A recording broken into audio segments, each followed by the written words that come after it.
बिस्मिल्लाहिर्रहमानिर्रहीम अस्सलाम वालेकुम। मैं हूं सिकंदर हैदर और आप देख रहे हैं इलेक्ट्रिकल उर्दू ट्यूटोरियल्स चैनल।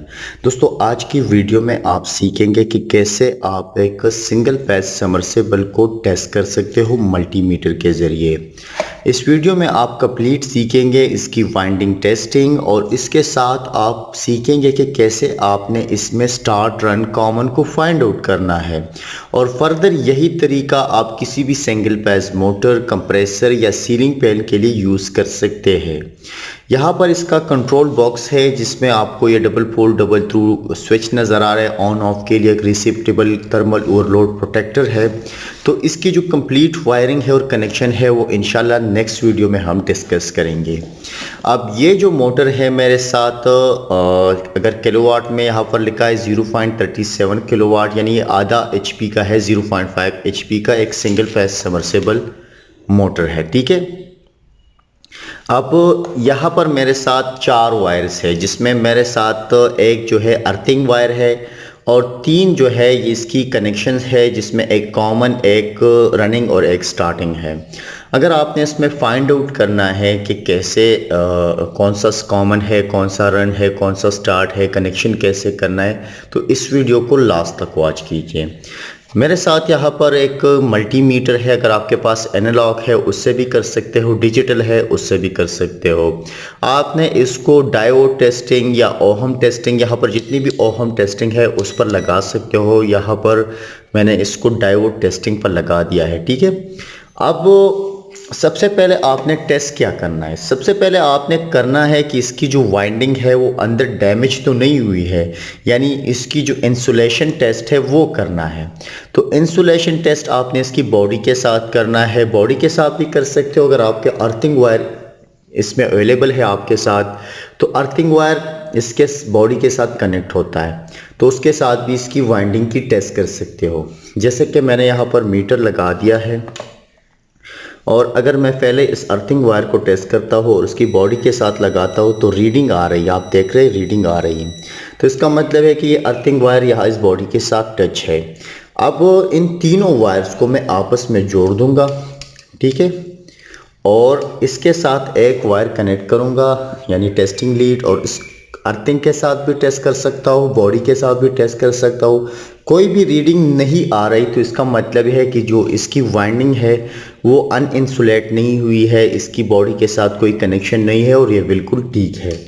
अब उसके बाद इसकी जो वाइंडिंग टेस्टिंग है, तो सबसे पहले अगर आप एक सिंगल फेज मोटर को टेस्ट करते हो तो सबसे मेन चीज़ है कि आपके पास कितने वायर्स बाहर आए हुए हैं।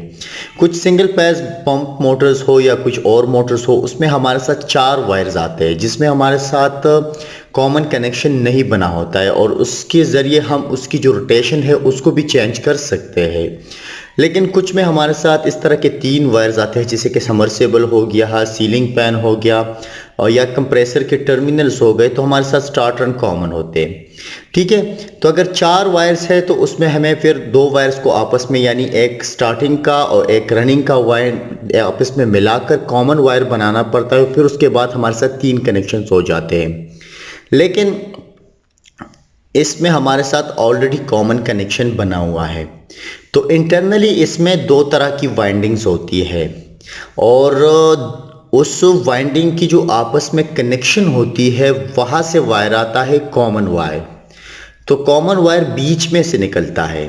अब वो इन 2 वायर जो दोनों वाइंडिंग्स है उसकी एंडिंग जो है वो आपस में रेजिस्टेंस ज़्यादा दिखाएगी, क्योंकि ये दोनों वाइंडिंग की जो रेजिस्टेंस है वो सीरीज़ में हो जाती है और ये प्लस होता है, तो रेजिस्टेंस उसकी प्लस हो जाती है तो इसकी रेजिस्टेंस हाई होगी।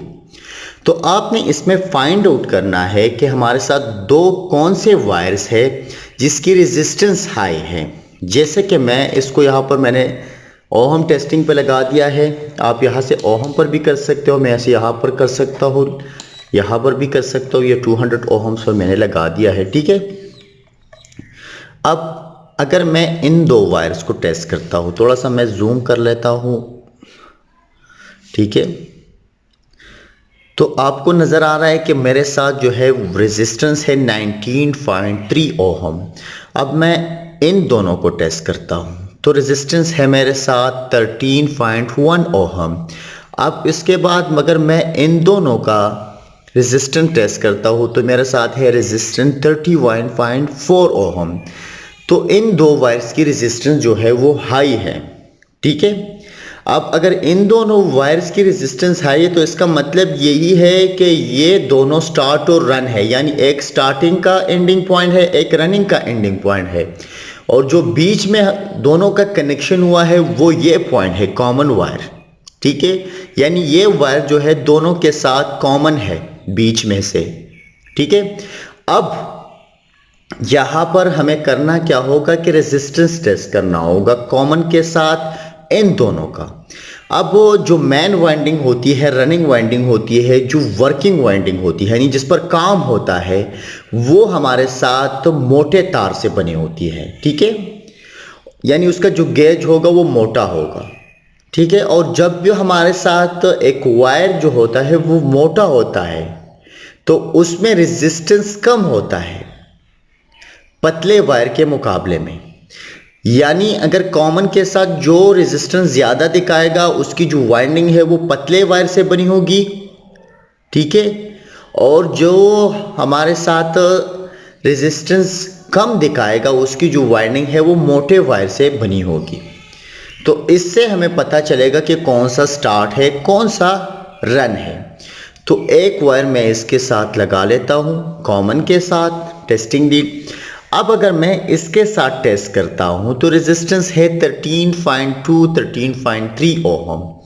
अब उसके बाद अगर मैं रेजिस्टेंस इसके साथ टेस्ट करता हूं तो ये मेरे साथ 19.3 ओहम रेजिस्टेंस दिखा रहा है। तो इसका मतलब ये है कि ये जो ब्लैक वायर है ये मेरे साथ है कॉमन, इसकी रेजिस्टेंस हमारे साथ आ रही है 13.2 और इसकी रेजिस्टेंस हमारे साथ आ रही है 19.3। तो ये जो ब्लू वायर है ये मेरे साथ रनिंग वाइंडिंग है, मैन वाइंडिंग का कनेक्शन है, और ये जो तीसरा है ये हमारे साथ स्टार्टिंग वाइंडिंग है। तो कनेक्शन क्या होगा कि सप्लाई आएगी दो वायर्स की, एक यहाँ पर कनेक्ट होगी दूसरी यहाँ पर कनेक्ट होगी, और कैपेसिटर इन दोनों वायर्स के बीच में लगेगा। जो हमारे साथ कैपेसिटर्स होता है वो इन दोनों वायर के बीच में लगेगा, ठीक है। अगर आप किसकी कनेक्शन गलत कर देंगे तो फिर उसके साथ क्या हो सकता है, इसकी वाइंडिंग जो है वो जल सकती है, ठीक है। तो अगर आपको कभी भी start run common find out करना है तो इस तरीके से कर सकते हैं। अब तो ये हमारे साथ हो गई इसकी जो स्टार्ट रन कॉमन फाइंडिंग, ठीक है। अब अगर कोई मशीन आप टेस्ट कर रहे हो, ठीक है, और उसके 3 वायर्स है और उसकी जो स्टार्टिंग और रनिंग और कॉमन है उसके बीच रेजिस्टेंस जो है वो अच्छी तरीके से नहीं आ रहा है, यानी मिसाल के तौर पर ये कॉमन है, ठीक है, और इसकी जो रनिंग के साथ रेजिस्टेंस है वो ना के बराबर है, ठीक है। और इसी तरह अगर इसकी जो दोनों के बीच रेजिस्टेंस है वो भी उलट पुलट आ रहा है तो इसका मतलब होगा कि इसकी जो इंटरनल वाइंडिंग है वो क्रॉस कनेक्शन हो चुका है, आपस में इंटरनली जो वाइंडिंग है वो जल चुकी है। तो उससे आपको अंदाज़ा हो सकता है। बहरहाल अगर आप इसकी स्टार्ट रन कॉमन को फाइंड आउट कर ले तो फिर आपने यहाँ पर सप्लाई कॉमन को और रन को प्रोवाइड करना है, और रनिंग और स्टार्टिंग के बीच आपने एक कैपेसिटर लगाना है और चलाना है, ठीक है। तो इसी के साथ ही आज की वीडियो ट्यूटोरियल ख़त्म होती है। मज़ीद ट्यूटोरियल के लिए आप हमारी यूट्यूब चैनल को ज़रूर सब्सक्राइब कीजिए, हमें अपने दुआओं में याद रखिए, हमारी वीडियो को लाइक और शेयर ज़रूर कीजिए। अल्लाह हाफिज़।